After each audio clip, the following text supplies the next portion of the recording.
Unit 5, Part 5. So, this is the last topic of this particular unit.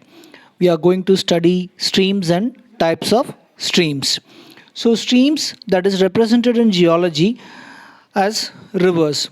So, actually, we are going to study about the rivers and types of rivers. So, here a stream is a body of running water confined to a channel that runs downhill based on the activity or the influence of gravity. So here the stream will be having parts in them. So the first part of a stream is headwater. So the part of a stream where the river starts to flow, where the river is getting its supply of water, that will be called as upper part of the stream. So its source will be usually in the mountains. Next comes mouth. So mouth is a place where the river ends. Either it could be a sea, lake, or a larger stream. For example, a river can drain itself in another river of larger size. The next, channel. So channel is a long narrow depression eroded by a stream into rock or sediment. So channels are supply chains for the rivers. Next comes stream banks. So these are all the sides of channel. Next one, stream bed, that will be channel bottom.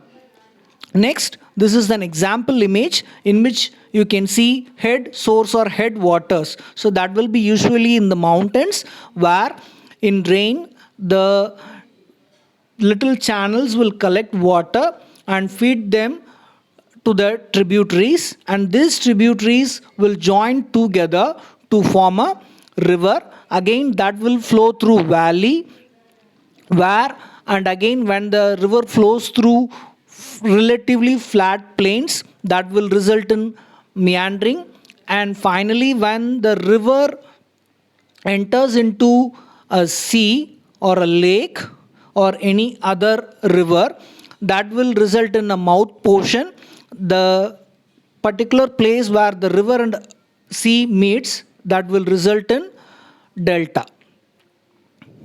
Next, types of streams. So we are having the streams classified as straight channel streams, alluvial fans, braided streams, meandering streams, and delta.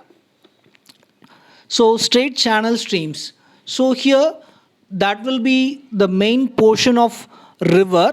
So where it will be crossing through high ridges, which means that will be passing through mountains. So here the river will be more or less straight. So here the streams may be deeper or it may not be deeper in this case.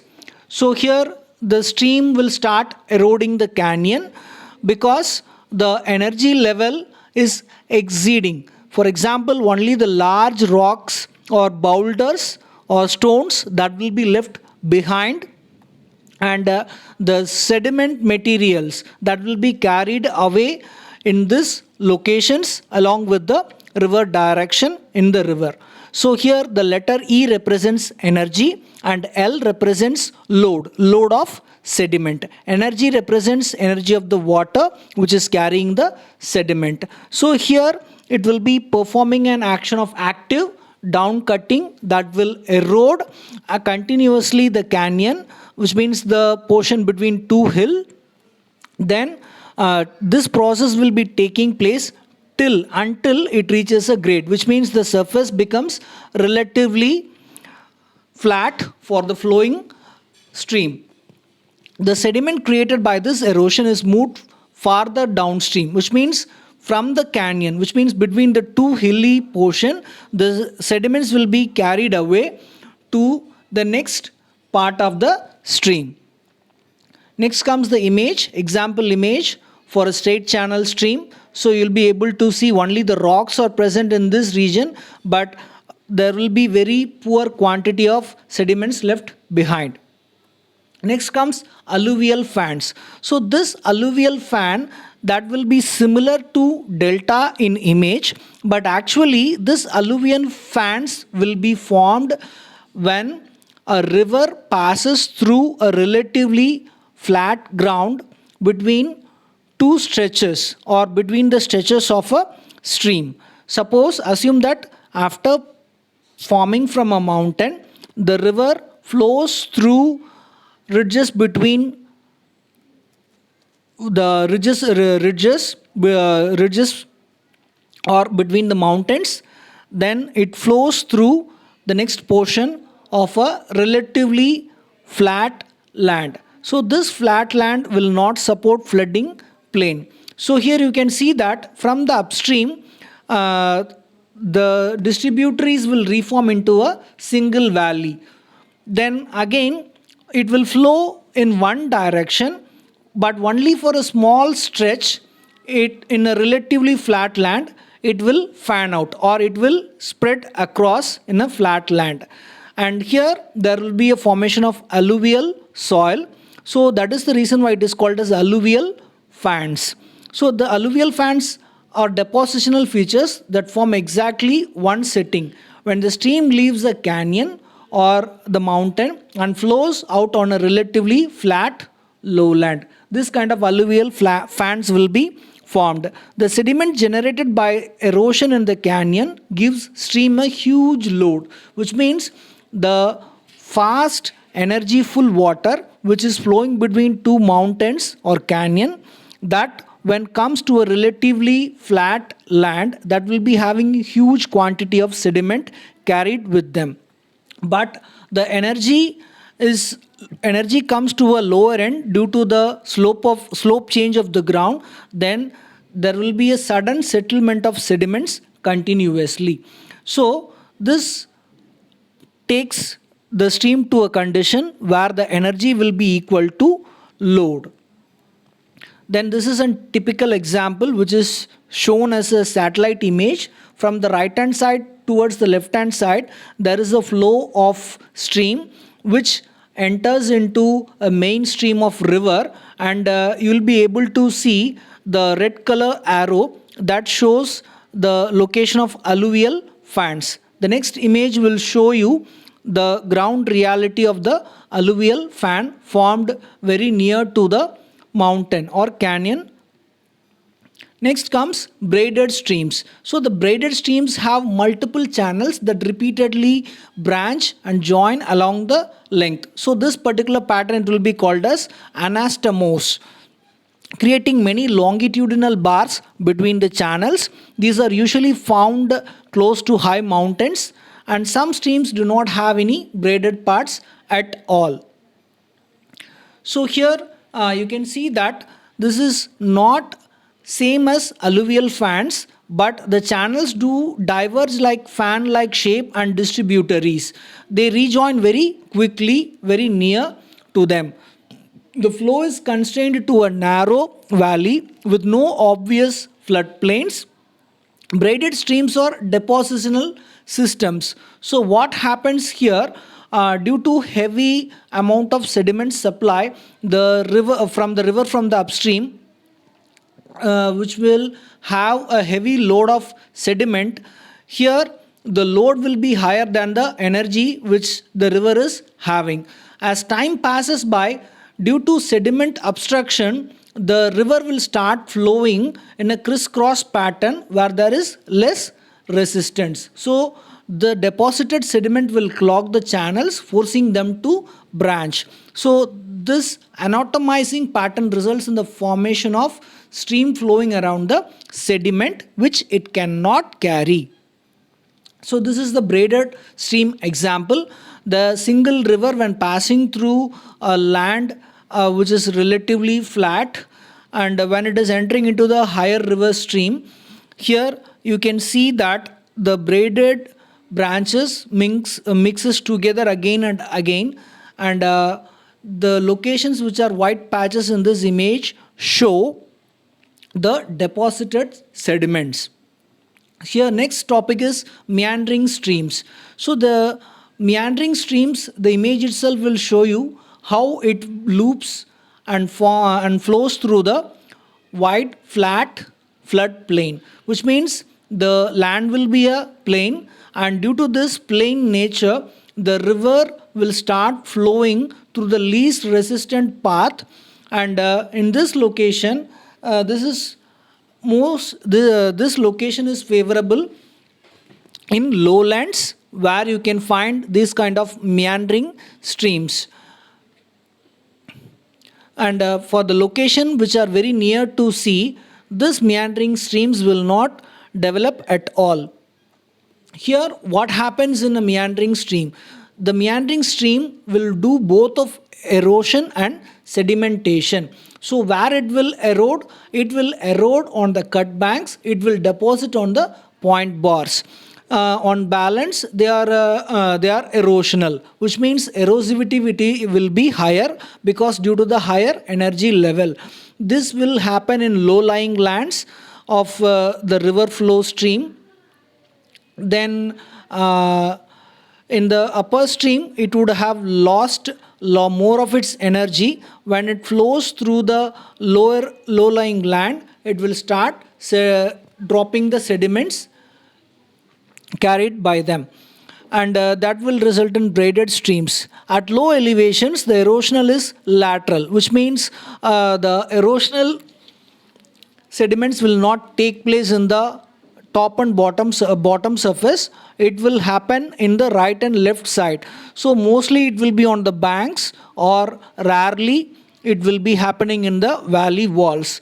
The meandering has another effect of energy load balance, which means the lower gradients slows it down, which means when the slope of the land is not sufficient, the river will slow down and it will have very less energy. And due to this particular pattern, that will result in erosion, transportation and channel lengthening that will be equal to energy and load of sediment. So this is an typical example drawing which shows you a meandering stream. You can see that the change of flow direction will create an oxbow lake. So usually when you found a lake in the letter C, that shows you oxbow lake. And when you see the darkly shaded portion along the length of the stream, shows where there is a deposition of sediments. And straight opposite to the darkly shaded portion, it will be called as cut bank. The cut banks are the location where the erosion will take place, and point bar are the location where the sedimentation will take place. Scrolls represents the divergence in the circular path of the river as it flows continuously. This divergence takes place due to the point bar increase. The next comes deltas. So deltas, whenever a stream enters into the standing body of water, for example it could be ocean, usually the ocean will also start moving the sediment fast. If it does not move as fast as the sediment is occurring, that will result in the formation of delta. So here at its mouth, so mouth is the place where the stream ends into some other water body. Either it could be lake, either it could be a ocean, or either it could be sea. A stream loses all of its energy if it joins another stream. The energy of that larger stream will continue to move the sediment. For example, when two rivers meet together, and if one of the river is having very less energy to carry the sediment, the river in which the low velocity stream meets, that will have the influence of the high velocity stream, and this low velocity stream will load all its sediment on the high velocity stream that will be carried out by the high velocity stream. If the stream ends at ocean, for example like Nile, and for example in another standing body of water, for example like Flint in a lake, the energy is quickly dampened and goes to zero. The stream has no gradient and no velocity, and therefore no energy at all. So if there is any sediment load at this point, it will be more than the stream can handle. So all the sediments will be carried along with the stream, and when it meets a higher level of energy where there is a lake or there is a ocean, it will lose its velocity gradient and complete energy, and the sediments must be completely taken care by the lake or ocean. So this, if the ocean or lake does not support sediment erosion, then this will result in the formation of deltas. So there is a process called marine process. The due to waves in sea, that will start eroding the delta region, then there will be no sediments to result in delta. But delta regions are most fertile in the entire world. For example, Nile Delta. So you can see the Damietta mouth and Rosetta mouth. So the Nile River branches into two portions, and one drains in Damietta mouth and next drains in Rosetta mouth. So Rosetta mouth is having a very high level of drain, and the Nile Delta, due to continuous flooding from Nile River, that will carry rich soil, alluvial soil, through this region, making it most fertile place in the earth, one of the most fertile place in the earth. Then the right hand image, the satellite image, shows you the river Flint that ends in Lake Seminole. So you can see from the top to bottom, you can see sand dunes or sediments which are deposited by the river Flint, and when it enters into this particular Lake Seminole, it will lose all of its energy and start depositing the sediments. And thank you. And again, I thank all the intellectual peoples, those who have posted their valuable works through Contents online. I use the same materials to prepare this presentation. Thank you once again and best of luck.